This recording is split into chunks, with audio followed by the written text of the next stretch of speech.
And now, with all the latest from around the world and here at home, it's the ITV News.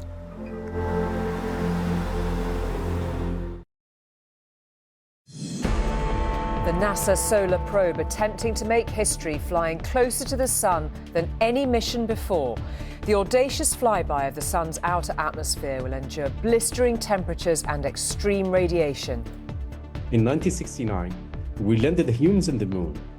In Christmas Eve, today of 2024, we embraced the star. It's a nail-biting time to see if the mission will work. If it does, it could revolutionise our understanding of the sun. Also this evening, the burning of a Christmas tree prompts protests across Syria demanding protection for Christians and other minority groups there. And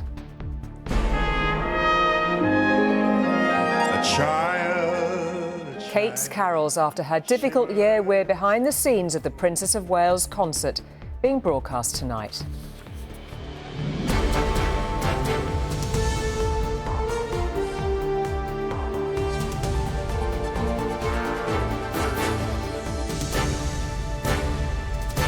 This is ITV News with Julie Etchingham.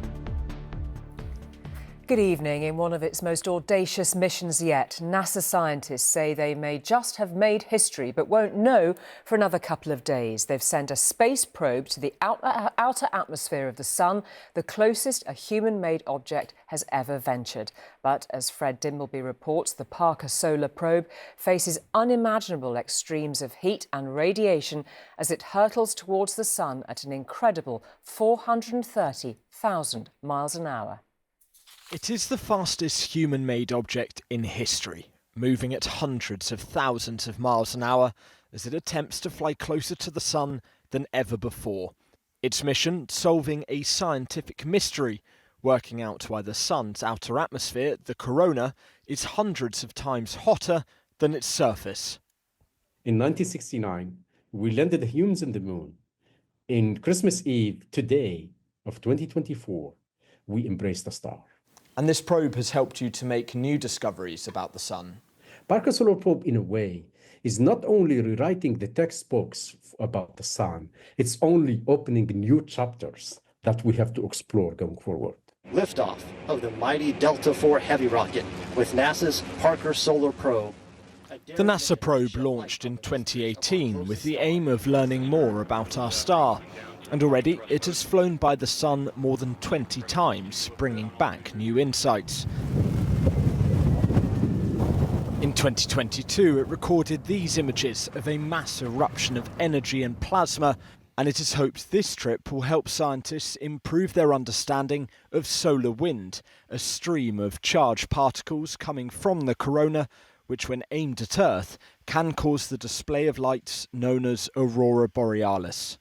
At its closest, the probe was due to be just 3.8 million miles away from the sun's surface, which in the vastness of space is much nearer than it seems. You can imagine putting 5 suns side by side, and that's about the distance of this spacecraft from the surface of the sun. And this corona that it's flying through is millions of degrees Celsius. It's superheated. Why? We don't know.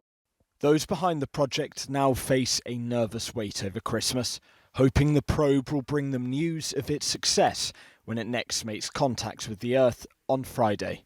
Fred Dimbleby, ITV News. When the Islamist group Hayat Tahrir al-Sham took control of Syria just over 2 weeks ago, they pledged to protect the country's minority groups. That promise has been put quickly to the test after the burning down of a Christmas tree in a Christian-majority town in central Syria, prompting protests across the country. The new authorities say they've arrested what they call foreign fighters and have vowed to replace the tree. Ellie Pitt reports. For a country that has so recently shed the weight of its dictatorship past, Christians in Syria are concerned that this could be a sign of their future. After a Christmas tree was set on fire in Hama, protests followed in the capital. Beneath the charred tree, a representative of the governing Islamist militant group tried to reassure the country, saying that those who had burnt it were not Syrian, and he promised it would be restored. But again today, the streets of Damascus were filled by the chants of Syria's minority Christian population calling for protection. Our protest today was to express our anger against these individual acts and the burning of a tree, which is a symbol of the birth of Jesus Christ. After the fall of the Assad regime, we feel safer. We hope for peace, harmony and love. This month, half a century of brutal oppression under the Assad family came to an end. Rebel group HTS overthrew the regime and claimed control of most of the country. Its leader, Abu Mohammed al-Jalani, spoke of building a Syria for all Syrians as he came to power. And he has been seen this week, statesman-like, side by side with foreign diplomats, including the Turkish foreign minister. After the toppling of tyranny, there have been hopes of a smooth transition for Syria. But now there are fears others may seek to destabilise the country and divide its religious groups. Ellie Pitt, ITV News. A teenager has died after a car smashed into a wall during a police chase in Sheffield.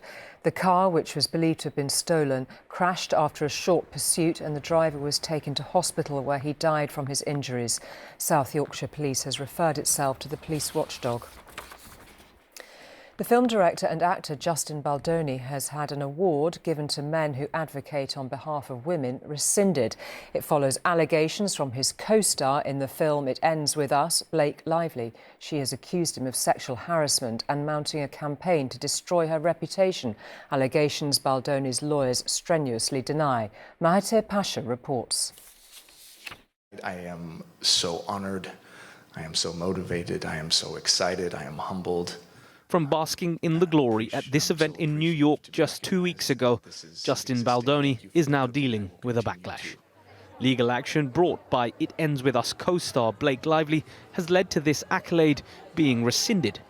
Vital Voices, a global organisation that focuses on empowering women, said, "We learned through news reports about a lawsuit brought by Blake Lively against Mr. Baldoni, his publicists and others that is disturbing and alleges abhorrent conduct. They say this is contrary to the values of Vital Voices and the spirit of the award." We all have an idea of what love can be. The film was a box office hit. Lively plays a woman in a relationship with a charming but abusive boyfriend, depicted by Baldoni. And now, in her legal action, she has accused him of sexual harassment and starting a smear campaign against her, something he vehemently denies. But the fallout is snowballing. Have you heard about the Man Enough podcast? Liz Plank, his co-host on the Man Enough podcast, which bills itself as creating a safe environment for exploring issues like masculinity, has quit following the news. Baldoni's lawyers have categorically denied the allegations made against him as completely false, outrageous and intentionally salacious. This real-life Hollywood drama is now playing out in public, and it could end up in a courtroom. Mahathir Pasha, ITV News. The stars of the Princess of Wales Carol concert, including Paloma Faith, Gregory Porter and Richard E. Grant, have been sharing their special moments of what has now become a royal tradition. And despite a difficult year for Kate, in which she underwent cancer treatment, she still hosted the event, dedicated to people who've helped their communities. Our royal editor, Chris Shipp, reports. Do you know what I know? If there is one way to get the Christmas vibes, it is carols at Westminster Abbey. Do you know what I know? But even after stepping away from public life due to her cancer treatment, the Princess of Wales still hosted and was still closely involved in the organisation. Let us bring him. Kate met the performers on the night it was recorded and spoke to singer Paloma Faith about the challenging year she'd just had. The Together at Christmas carol service is now a fixture in the royal calendar. Even the performers said singing at this venue made them feel they were part of something special. it's something else in terms of scale and beauty at this point. It's like, you guys sing in stadiums and places all over the world. Surely this is just another venue, isn't it? No, this place, no. Westminster Abbey has a heft and a history to it. The geniuses of the architects of that day, they knew what they were doing. Now, I'll tell you what, my friend, said Scrooge. I'm not going to stand for this sort of thing any longer. But something which connected many of those invited as guests or performers was cancer, including the actor Richard E. Grant. What the Princess of Wales has gone through with her health issues in the last year, because so many people's lives are affected by cancer. I lost my wife of 38 years 3 years ago to the same disease. What I find so admirable is that there's an openness about the discussion of it. In the dead midwinter night. But beyond everything else, it's a service to thank others. When they told me that the seats are filled with charity workers, I was like, let's give them something special. I think lots of people have had a really difficult time, but hopefully this show will lift people's spirits. Which is what many families need this Christmas, including this one. Chris Ship, ITV News, Westminster Abbey. And you can watch Royal Carols Together at Christmas from 7:30 on ITV1, ITVX and on STV. And finally, there are few TV detectives who've been so beloved, but after more than 14 years as the star of ITV's Vera, Brenda Blethyn is hanging up her hat. As she explained to our arts editor Nina Nana, the next series will be her last after giving up so many of her summers for filming, as Vera herself might say. It's finally farewell, pet.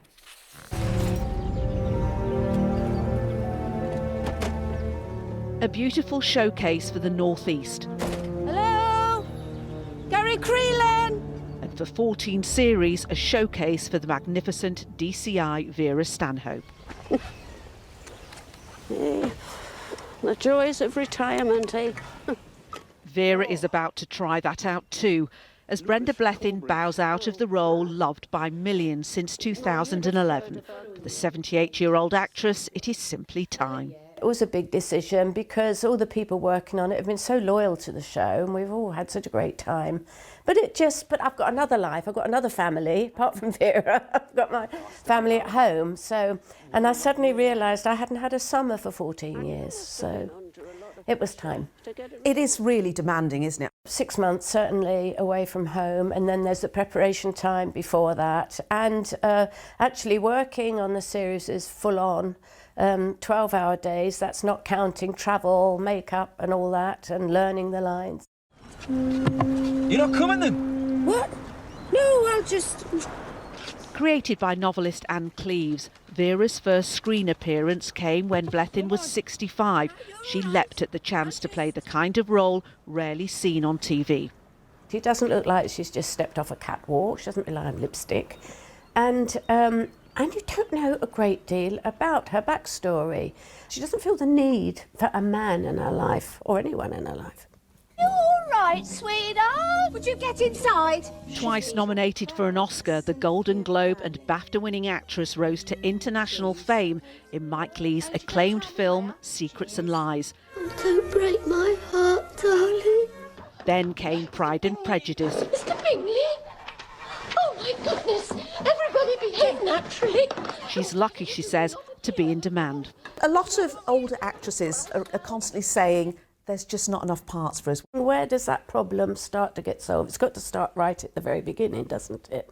As soon as a script is delivered to a producer, you can say, well, that man could be a woman, couldn't it? Why is this person 40? Can't they be 60? Can't they be 70? Is Vera a career highlight for you? Oh, yeah, I love Vera. The feeling has been reciprocated. Nina Nana, ITV News. And that's all from us for now. For this evening, I'm back with the late news at 11:10. From everyone here, enjoy the rest of this Christmas Eve.